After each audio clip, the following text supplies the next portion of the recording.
Good evening, everyone. Happy holidays and happy new year. Welcome to this video by 2024, a year in review, where I'll be sharing my, experiences throughout this year 2024, lessons learned, major life experiences and plans moving forward. And as always, with every year, there are always takeaways from every year and lessons to be learned. So without further ado, let's get into it. So 2024 for me personally has got to have been the most trifling, tumultuous roller coaster of a year throughout my whole 20s. Okay. I'm a 2000s kid. So every year I turn that year, right? So now it's 2024. I turned 24 like 2 months ago. Right. So yes, man, what a start. Okay. I would have to say my 23rd year, right? Like year 23 had to have been the most just what in the hell is going on? What the fuck's going on with kind of year?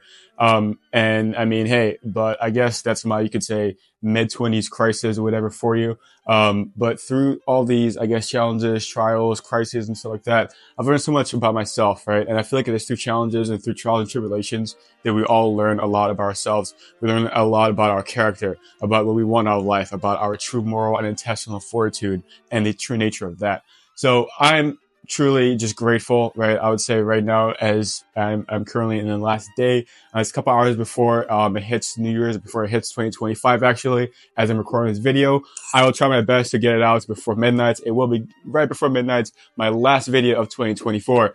So let's start by, breaking it down. Okay. So I began this year, right? This year, kind of in the same place where I'm at right now. I spent the last New Year's with my parents. I was kind of in transition mode. I was going from being back in Q's to going abroad. I was slated to go abroad, supposed to go abroad, ended up going abroad for a week and 10 days. It was a whole situation. I did make a video about it. If you want to get more into it, I will probably have it linked down in the bio down below. So you should check it out if I were you. If I were you, I don't want to get more, insight on the whole London situation. I would probably check out that video if I were you. So anyways, was slated to go to London, had a whole fiasco situation going on, ended up being sent back beginning of a semester, okay? So mind you, we were already like at least 3 weeks into a new semester. So I'm sure you can imagine assignments, catching up, stuff like that. Most of my professors were more than understanding. I would always say, throughout my time here at SU or at college, right? Rather, I have learned so much, I've grown so much, I've met some lifelong friends, blah, blah, blah, blah. I could list all the positives, right? However, just like I said in my video that I made 2 videos prior to this on how I'm done with college, you do have those onesies and twosies of professors who just want to make life difficult for you. And also, sidebar, as I yap throughout this video, I will show you guys pictures just to kind of emphasize my points and stuff like that, right? So, go back to the London thing. London was amazing. Wonderful time. Of course, I have pictures around. Wonderful sick time. Okay. Literally great start to my year. I was so happy to be there, but yet so sad to have to leave. So anyways, I get back to snowy Q's. I have to find a place really quickly. It was so tumultuous, so hectic, right?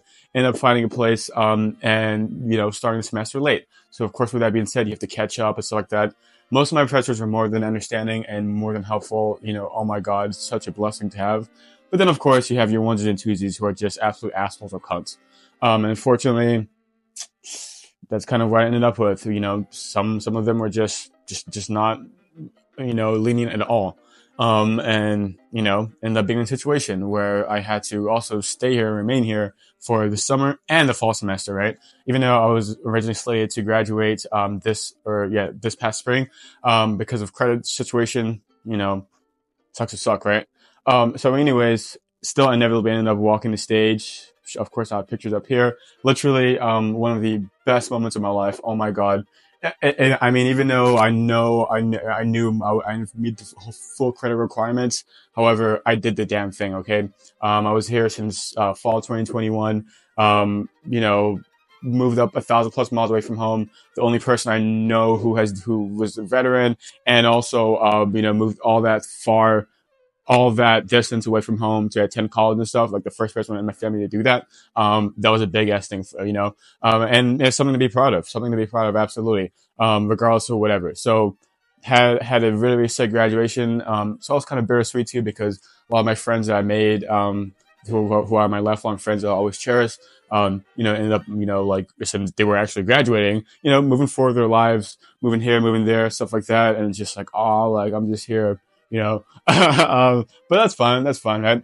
We're gonna have a different paths in life anyways, and we're just a phone call away from each other anyways.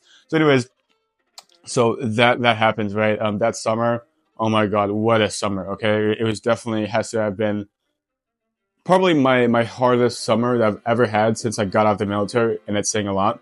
I mean, man, okay, not only was I like damn near broke, I had to move not once but twice because of certain living situations. I will probably make a video about it in a couple months' time. Once I finally make my full move to New York, because I still have some loose ends to tie up.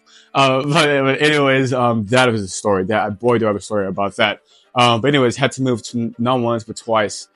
Imagine moving all of your stuff. And I personally absolutely hate moving. I hate packing. I hate having to do all these things. It is so stressful. I hate it. I absolutely hate it. And having to do that in the hot summer, I mean, it was just awful. On top of that, I was doing summer classes. On top of that, I was also working a job. And on top of that, I was also like pretty much almost flat out broke. Okay, so what a stressful, just tight time. Oh my God. I mean, that had to have been the lowest point of all year, in my opinion, in terms of stress, in terms of just agony, in terms of just everything. So after following that, I finally was able to get my own studio, right? Which is kind of the place where I'm at now, where I will be for the next, I would say, couple months, until I finally make my move to New York. So I was there for like a bit, right? Finally moved to a studio apartment. Oh, breath of fresh air, right? Wrong. Then you have fall semester, right? So fall semester, for the most part, went really well. I would say so myself. Ended up going on the sick immersion trip to New York City, which is my favorite place, and there's a reason why I'm moving there, by the way. And yeah, so went there, had a sick time. I actually turned 24 during that trip, which was so phenomenal, so amazing. It was my first night there, actually. During that same time, I also got diagnosed with ADHD. No surprise there, to be honest with you. And it just makes sense because I feel like it's like some diagnosis or some sickness. It's just a personality, like a personal like proclivity. Like different people have different personalities, different natures. This is just who I am. Period. Okay. So yeah. So I had that at the same time. Pretty interesting. I was like, oh, okay. Oh, wow. And then get back to rest of hectic semester. Right. Yeah. For the most part, like I said before, it went very well. I did very well in most of my courses. However, like I would say, it's almost like in those old school cartoons, right? Where like everything is going well, right? And all of a sudden there's like menacing music that plays, like dun dun dun dun. Yeah, dun dun dun. That's exactly what happens, right? Like I said before, there's always one or two professors that always have to just have their little points or just be cunts or assholes just because they are in a position of power. Perhaps they were dorks growing up and were picked on. I was picked on too, but fortunately, I just grew out of that phase. I mean, they just are like, oh my God, now I'm in a position of power. Now I'm going to just, whatever, just be an asshole to everyone, Whereas I feel like if you're a professor, like you should try your best to at least like, just like if a student is even showing an inkling of like, hey, I want to learn, like at least a lot in that, And I've had plenty of professors who are more than understanding of difficult situations that I've been in. I haven't had the most perfect track record as a student. However, I've had plenty of professors who are more than understanding and who have just helped me through, And those are the professors who I feel like have made the most impact on me as a student and as an individual. Those are the professors that I will remember and I will be like, oh my God, yeah, that professor was a real one, actually. They actually cared. They actually sat there and actually, try their best to help their students cross that line, right? Instead of being a professor who's like, oh, I'm going to make it as difficult as possible. You have to prove yourself to me. Pipe down. And especially, it's always the professors who teach either significant classes or intro level classes who are like this. And I'm sorry for going on a tangent and ranting, but this is something that I personally really, really am passionate about. Okay. And it really pisses me off. If you're a professor and you're sitting there, you're trying to teach students how to learn, especially for an intro level course, or if you're some course that's like, a complete elective, like, for example, courses I've taken there that have been, quite difficult, right? Arabic cultures. It's a cultural class. It's an intro level. It's an elective class. It's not like, I would understand having, a difficult mentality, blah, blah, blah, blah, if you're teaching like biochem or physics or chemistry or like, neurology or something. Yeah. you've got to know your shit if you're gonna do that, right? Because you're gonna be the future whatever ologist or whatever doctor of America. Like you have to actually know what you're doing.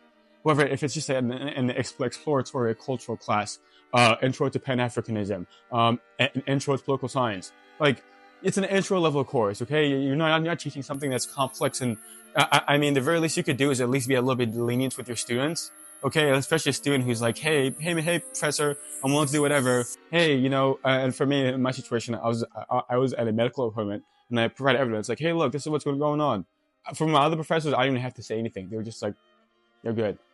So anyways, that's a whole little tangent. It's a whole little thing. And that was probably one of the biggest things that stressed me the fuck out this semester, okay? It stressed me to the point where, like, for me, I've never really been the best at, like, handling a lot of stress and a lot of, like, stuff like that. I oftentimes internalize things. Oftentimes I don't really showcase my emotions. I oftentimes don't really, like, express myself in that way, because that's just how I've been conditioned to be, like, my whole life. And unfortunately for me, that has, like, affected me in some ways, especially in the past. Like, I would say this time last fall semester, going through this whole, like it was a hellish ordeal. I have made videos about it in the past. You should check it out. Like just car situation, the whole abroad situation, facing eviction. It was nuts. It was a nuts time. Okay. I literally would like shake. Okay. That's how like much, just angst I would have internally. And it's like, and this also leads me to one of my biggest conclusions that I've had. One of my biggest takeaways from this year, I would mention 3. One of them would be just like learn to like let go, learn to not really internalize bullshit, right? One of my favorite quotes that I've came up with is leave the bullshit for the bullshit people. Again, leave the bullshit for the bullshit people, okay? Bullshit things that occupy your mind, it doesn't have to be that way. Like you don't have to be pent up, stressed out, anxious about things all the time. Okay. Sometimes it's okay to just be like, you know what? I'm just gonna leave it. I'm gonna leave it to God. I'm gonna leave it to the universe. I'm gonna leave it to whatever. It's not that important. Am I gonna die if this happens? No. Or nothing's gonna happen. Then just leave it. Just forget about it. Just put it to the side. Okay. But anyways, like I would just get so worried, worked up about these things. And it's like it was to the point where it was leading me into a segue. So anyways, blah blah blah blah blah. Right, this whole stuff was going on. Also on top of that, during the summer, right, I did do a virtual internship, and this fall semester I was doing another internship as well. I have done consecutive internships every single semester since I would say 2021. Right, every single semester, I kid you not, an internship. So my plate was full. It was full. It was overflowing. But anyways, with this whole professorship situation, stuff like that, I was so stressed out. I was so stressed out internally, and I really internalized things. So anyways, fast forward, I finally, booked it. I came home. I came to visit my family back here in Texas. And, it was a wonderful time and everything. And, I was with family. We're having a discussion about something. And for me, I'm very passionate, of course, about politics and religion. So about both, right? I was getting so worked up. I was like, and I literally like fell into a seizure, like a full-on seizure, like never happened before in my life ever. So that just goes to show you just how like pent up and just all that stress that I had, just internally and stuff. And yes, one of my biggest takeaways from this year, right? And I'm so glad that God, has brought this forward to my attention at the very like last few days of this year. One of my last takeaways is just learn to let go. Learn to just let go of stress. Learn to let go of tension. Learn to let go of anxiety. Learn to let go of bullshit. Okay, it's not that important. Okay, it's like, and I even decided for myself. I was like, after that, I was like, you know what? I don't care whether this professor chooses to, whatever, fail me over something that I literally can't control. My health is important. My mental health is important, of course. So of course I wanted to go and attend my appointment instead of going and doing that. Like, what do you think? So yeah, it's oh my God, what if I fail that class? What if I don't care.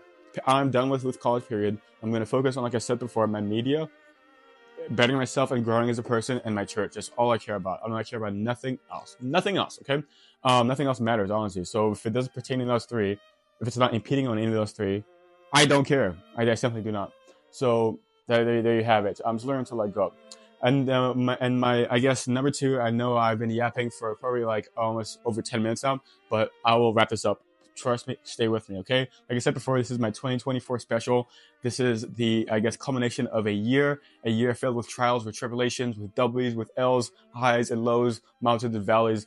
Anyway, I've been through it all, okay? So don't mind me if I'll give you a yapathon. So point number 2, okay, is learning to like kind of like say no and kind of distance yourself from low vibration, right? When I say low vibration, like low vibration people. Whether you could say maybe relationships, right? Relationships could be friends, it could be romantic relationships, it could be business relationships, whatever it may be. If it's low vibration, if it's bringing you down in any way, and like I said before, always trust your instinct, always trust your gut, always trust your spirit. Okay, if you feel a certain way, a certain type of way, or a certain type of person, or a certain type of events, certain type of spaces, certain types of groups, your gut is telling you something. It's telling you, hey, I don't want to be. This is not for me. This is not whatever. But no, there's no ifs, ands, or buts. If your gut is telling you something and you feel something in your spirit that is like saying, hey, then you listen to that and you distance yourself from that. Okay, because I mean, if you have to listen to your gut, you have to listen to your intuition, you have to listen to your spirit because it is there for a reason and it's there to guide you and help you. So learn to trust that. Okay, yes, it might be painful. Yes, it might be lonely. Oh, what if I don't know who to talk to? Oh, what if I don't have a girl or I don't have a man? Oh my God, what am I gonna do with myself? That's when you have to find it within yourself. That's when you have to find your intestinal fortitude, your intestinal strength, your own self-worth, and your own self-confidence. Okay, learn how to be with yourself. Learn how to learn yourself. Learn who you are intrinsically. Know what you want intrinsically. Know where you thrive intrinsically. Okay, know yourself intrinsically, so that way you can be the best person for everyone around you. You can't be the best person for everyone around you for whatever relationship you want to be in if you don't even know yourself and what you want or who you are as a person. Okay, so that's your number 2. And number 3, last but not least, I would say and it's not just a thing I learned this year, it's something I've always prioritized my whole life. However, I will be sharing this with you guys today, is resiliency. Okay, resiliency. Learn to always be resilient. Learn to always reinvent yourself. Learn to always bounce back from whatever adversity it may be. Oh my God, I lost this. Oh my God, I got fired. Oh my God, I got dumped. Oh my God, oh, I'm canceled. Whatever it may be, Okay, well, what are your options? You can sit there and sulk and cry and be all miserable and just nothing's going to change. Honestly, you're going to stay in the same spot. Or B, you can reinvent yourself, be resilient, and bounce back even harder. Okay? People are going to talk. People are going to have stuff to say. People are always going to have stuff to say. People are always going to doubt you. People are always going to have whatever, talk shit, blah, blah, blah, blah. I've been talk shit about my whole life, and people still talk shit about me. People will always talk shit about me. People will talk shit about you too. To whoever's watching this. Okay? People are always going to doubt you. Whatever it may be, okay? Things happen in life. Who cares? Okay? Always bounce back. That is one of my number 1, I would say, piece of advice I could ever offer to someone. I'll say top 3, resiliency, bouncing back, no matter what it is. No matter what it is. Yo, you made a mistake. Oh, whatever. You fumbled. You got an L. You hold your L and keep it moving. Reinvent yourself, okay? So, there you have it. As I said before, 2024, what a year, okay? A year filled with, like I said, highs, lows, mountains, valleys, blessings, challenges, trials, tribulations. A year that has shaped me unlike any other year in my 20s ever has. I mean, it is nuts. It is absolutely nuts. I look forward to 2025 and the blessings that we have in store. I pray and I hope that me and whoever is watching this, the audience, whoever this video comes across, and if you stuck it really to the end, thank you so much. That 2025 is a year filled with so many blessings, so many opportunities, so many doors opened, and just the chance for you to become and flourish into the person that you are truly meant to be. Thank you for watching. Thank you, 2024. Wait, did I turn the echo on? Thank you, 2024. Happy New Year's Eve. We look forward to 2025. And as always, have a blessed day.